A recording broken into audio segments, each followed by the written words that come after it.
वर्तमान सारा देश में चली निर्वाचन माहौल। निर्वाचन को दृष्टि रखी उभय केन्द्र और राज्य में क्षमतार सरकारी दल तरफ घोषणा होची विभिन्न योजनार ग्यारंटी हेले जारी होची निर्देशावली किंतु काम आसुनी जार फल है माँ लगेला ताल पुओ कहला काल। जो घटना में मयूरभंज जिलार प्रमुख चर्चार विषय पलटि बेसरकारी संस्थार लोन नहीं ठीक समय न देवार पुओ उपर अकथनीय अत्याचार कले बेसरकारी संस्थार युवक। तेज अत्याचार सही नपारि मानसिक चापग्रस्त हो घरे रस्सी लगे आत्महत्या कले 21 वर्षर युवक। एभली एक दुखद घटना सामना आसी मयूरभंज जिला झारपोखरिया थाना अंतर्गत उमादेईपुर नड़ियाठूल ग्राम में ग्रामर बासिंदा सुनीता पात्र किछि दिन पूर्व एसकेएस संस्था भली बेसरकारी संस्थार लोन आनी तेज नहीं समस्त लोन टंका परिशोध करथिबा बेले शेष किस्ती बाकी रही। किस्ती अर्थ आदाय पर आसिथिबा संस्थार प्रतिनिधि को सुनीता पात्र कहिथिले आज टंका जोगाड़ करि पारिनी काली की देदेबी बोली कहिबारु सुनीता उपरे बेसरकारी संस्थार कर्मचारी माने गालीगुलज करथिले। तेज सुनीता पात्र दिन मजुरिया काम को चली जाइथिबा बेले घरे 21 वर्षर पुओ उमाकांत पात्र थिले। तेज टंका लगाणकारी बेसरकारी संस्थार कर्मचारी उमाकांत को टंका मागिथिले मात्र उमाकांत कहिथिले मां काम को जाइछन्ते काली आसी नै जिबे। लोन किस्ती अर्थ आदाय पई आसिथिबा बेसरकारी संस्थार कर्मचारी माने किछि सुनिबा आगर उमाकांत उपरे मानसिक निर्यातना देउथिले बोली तांको मां अभियोग करि कहिछन्ती। आ अर्थ लगाणकारी बेसरकारी संस्थार कर्मचारी मानक निर्यातना सही न पारि मानसिक चापग्रस्त होई काहाको किछि न कहि घरे केही नथिबार सुजोग नै घर भीतर पट कबाट मारी आत्महत्या करिसेंती बोली अभियोग करिसेंती मां। एने असहाय मार लिखित अभियोग भित्तिरे झारपोखरिया थाना केस नंबर 24/24 मामला रुजु करी शव व्यवच्छेद पर Baripada PRM medical college and hospital को पठाइबा सहित यार सत्यासत्य अनुसंधान पर पुलिस पक्षर तदंत आरंभ होइछि। अन्यपटे लोन किस्ती अर्थ आदाय पर आसिथिबा बेसरकारी संस्थार कर्मचारी मानक जुलुमर शिकार हो आत्महत्या भली चरम निष्पत्ति मृत्युवरण करथिबा क्षेत्र में संपृक्त संस्थार कर्मचारी मानक विरोध में हत्या अभियोग में मामला रुजु करिबा सह सेमानकु तुरंत गिरफ कराजिबा आवश्यक बोली साधारण में मत प्रकाश पाउछि। तेज देखा बाकी रहा एभली एक संवेदनशील घटना बेसरकारी संस्था उपरे पुलिस के प्रकार कार्यानुष्ठान नेउछि ना चपाइबा उद्यम करुछि देखा बाकी रहा। उल्लेखयोग्य चलित वर्ष लोकसभा बजेट अधिवेशन में अर्थ मंत्रालय पक्षर अर्थमंत्री घोषणा करथिबा समस्त शर्तर उल्लंघन करिछि संपृक्त अर्थ लगाणकारी संस्था। एठारे प्रश्न उठुछि लोकसभा रे भारत सरकार का अर्थमंत्री घोषणा करथिबा निर्देश को अवमानना करथिबा अर्थ लगाणकारी संस्था को कला तालिकाभुक्त घोषणा करने सहित सरकारी निर्देशावली उल्लंघन करथिबा कर्मचारी मानक विरोध में दृढ़ दृढ़ कार्यानुष्ठान ग्रहण करबा पई निर्देश देबाको साधारण रे मत प्रकाश पाउछि। सुनीता पात्र काली किस्ती थिला एसकेएस थिला समस्ता थिला बंधन थिला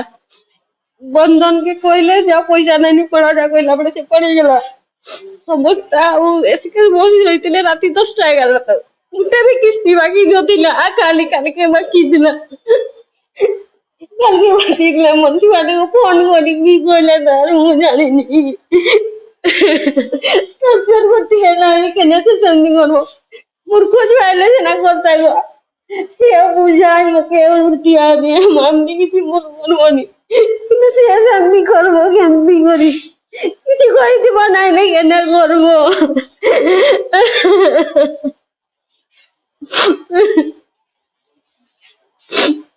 तबे आपन जो पैसा मागे आपन समान आसे तुमन किछि आपन कहछि ना मते कहले मा पैसा होला मोर कोनी ना सर यही नहीं हेले मु आपन को फोन करिबे नै जिबे तापर राती रे मु का घर को उठे पैसा आनते बोली मु बोली जाई आपन संदेह कोन कोथि सामने किछि आपन को पैसा दिन आपन मते किछि कोइ दिएले जुआरे को कहि दिबे फोन करथिले जेहेतु फोन नंबर ता अछि ना तो बतवाना आपन फोन करया पैसा मो जुआरे को न्याय मिलु से केने टर्चर करबो मो जुआरे को जे भी हो राती रे फोन करबो काई मु पैसा देछि मु से नै जिकी ओके कर करथिला ए मा आपन को पैसा दियो बोली जुआरे को फोन कर केने कहबो आपन परिचय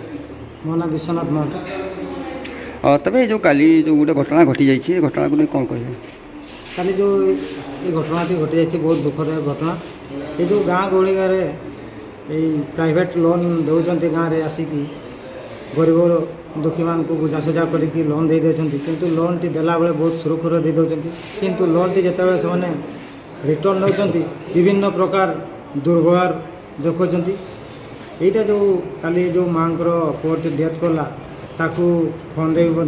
ता माँ कह अनुसार धमक दौरान पिला को ता माँ लोनटा नहीं आगु भी डिफल्टा ना बोली कहते कौन कारणवशतः काली पैठ करार पैसा किंतु दे पारि ना पैसा गोटे एमती जिनस बेले बेले बहुत अभाव आसे मनुष्य को तो पैसा से माने देइचंती माने पैसा देबे एटारे दी मत हेबार किछि नै किंतु एमती आसिकी घरोई लोक को दुर्भाव देखेबा एटा निंदनीय घटना। आगामी दिन में एभलिया जदि परिस्थिति सृष्टि हुए बाध्य कि जनसाधारण मैंने निश्चय राजरास्ता को लेबे एथिपाई या भितर जो भी थे से निश्चय आपन ना ମୋ ନାଁ ଦ୍ୱିଜେନ୍ଦ୍ର ପ୍ରଧାନ। ତେବେ ଏଇ ଯୋଉ ଆପଣ ଅଭିଯୋଗ ଆଣିଛନ୍ତି ଯେ ପ୍ରାଇଭେଟ ଗ୍ରୁପ ମାନଙ୍କର ଲୋନ ନେଇ ଲୋକମାନଙ୍କୁ ହଇରାଣ ହରକତ ଆପଣ କଣ କରିବେ? ଆଜ୍ଞା ମୁଁ କହିବା ପାଇଁ ଚାହୁଁଛି କି ସେମାନେ ଲୋନ୍ ଦେଇଛନ୍ତି ଆମେ ନେଇଛୁ ତ ଟାଇମ୍ ଟିକେ ଅଛି ଆଜି ଦେବା କଥା ଆଜି ପୈଠ କରି ହେଉନି ଠିକ୍ ଅଛି ଟିକେ ଟାଇମ୍ ହଉ ଆମେ ଦେଇଦେବୁ ଆପଣ ସନ୍ଧ୍ୟା ହେଇଗଲାଣି ଆପଣମାନେ ଯାଆନ୍ତୁ ନହେଲେ କାଲି ଆର୍ଲି ମର୍ଣ୍ଣିଂ ଆମେ ଆରେଞ୍ଜ କରିକି ଦେଇଦେବୁ ଏଇଟା କୁହାଯାଏ ତାଙ୍କୁ। ସେମାନେ ଗୋଟେ ଜିଦି କରିକି ଅଛନ୍ତି ଯେ ନା ଆଜି ମାନେ ଆଜି ଆମେ ନେବୁ ଆପଣ ଯେମିତି କରିକି ହେଲେ ବି ଆଣିକି ଦିଅନ୍ତୁ ଆଉ ଯଦି ବି ମୋ ପଇସାଟା ହେଇଗଲା କି ଯିଏ କ୍ଲେମ୍ ତା ପଇସା ହେଇଗଲା ପରେ ବି ସେମାନେ କ'ଣ କରନ୍ତି ଆଉ ଜଣେ ଯେଉଁ ଦେଇନି ତା ପଇସାଟା ବି ଦିଅନ୍ତୁ। ଆଚ୍ଛା ଠିକ୍ ତା ପଇସା ଯଦି ଦେବ ଇଏ ଲୋକର ତା ନିଜ ପଇସାଟା ଦେବା ପାଇଁ ପ୍ରୋବ୍ଲେମ୍ ହେଉଛି ସେ ଅଲଗା ଲୋକର ବି କାହିଁକି ମାନେ ପଇସାଟା କେମିତି ଦେବ ସେ କିଛି ଲୋକ ଗାଁ ଛାଡ଼ିକି ପଳେଇଲେଣି ଏ ପୁଣି ସୁସାଇଡ୍ କେସ୍ ବି ହେଲାଣି ଏମିତି କେତେ ଦିନ ଚାଲିବ ଏତେ ଟର୍ଚର କରିବାଟା ବି ଠିକ୍ ନାହିଁ। ଆପଣ ଦେଉଛନ୍ତି ଠିକ୍ ଅଛି ଆମେ ନେଉଛୁ କିନ୍ତୁ ରହିବ ଅଛି ହେଲେ ବି ଦେବୁ ଆମେ ତ ମନା କରୁନେ ଦେବାନି ବୋଲି ଆମେ ଦେବୁ ନିହାତି। ସେମାନେ ଯୋଉ ଲୋନ ଦେଇ ଆପଣଙ୍କର ତଥ୍ୟ ଆପଣ ବାବଦରେ ପୂର୍ବରୁ କିଛି ଅଭିଯୋଗ ଆଣିଥିଲେ କି? ନା ପୂର୍ବରୁ କିଛି ଅଭିଯୋଗ କରାହେଇନି ହେଲା ତମକୁ ସାର୍ମାନଙ୍କୁ ବୁଝାଣିଆ ଯାଏ ସେ ସାର୍ ଟିକେ ରୁହନ୍ତୁ ଦେଇଦେବୁ ପଇସାଟା। ତେବେ ଏଇ ଯୋଉ କାଲି ଯୋଉ ପିଲାଟି ଆତ୍ମହତ୍ୟା କରିଛନ୍ତି ସେ ପଛରେ ସେ ଗ୍ରୁପର କୌଣସି ଅଧିକାରୀଙ୍କ ହାତ ରହିଛି? ନିହାତି ସାର୍ ଥିବ କାହିଁକି ନା ତା ମା ନେଇଛନ୍ତି ଲୋନ୍ ପୁଅ ନମିନି ଯଦି ପୁଅ ନମିନି ହେଲା ଠିକ୍ ଅଛି ମା ଯଦି ତାଙ୍କର କେବେ ବି ଡ୍ୟୁ ନଥିଲା କାଲି ଗୋଟେ ଦିନ ତାଙ୍କର ଟିକେ ଲେଟ୍ ହେଇଗଲା ଦେବା ପାଇଁ ସେ ତା ମା ପଇସା ଆରେଞ୍ଜ କରିବା ପାଇଁ ଯାଇଛନ୍ତି ଯଦି ତା ମା ଯାଇଛନ୍ତି ପଇସା ଆରେଞ୍ଜ କରିବା ମା ପାଖରେ ତ ଫୋନ୍ ନାହିଁ ଛୁଆ ହାତରେ ଫୋନ୍ ଛୁଆକୁ ନିହାତି ହ୍ୟାକିଂ ହେଇଛି ଛୁଆକୁ ନିହାତି ଫୋନ୍ ହେଇଛି ହେଲା କି ଛୁଆକୁ ଫୋନ୍ରେ ନିହାତି ହ୍ୟାକିଂ କରାହେଇଛି ଯାହାଫଳରେ କି ସେ ମାନେ ବାଧ୍ୟ ହେଇଛି ସୁସାଇଡ୍ କରିବା ପାଇଁ।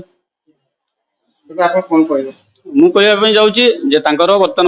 ଭେରିଫାଇ ହଉ ସେଟା ଭଲସେ ଆଉ ମାନେ ଯିଏ ହ୍ୟାକିଂ କରିଛନ୍ତି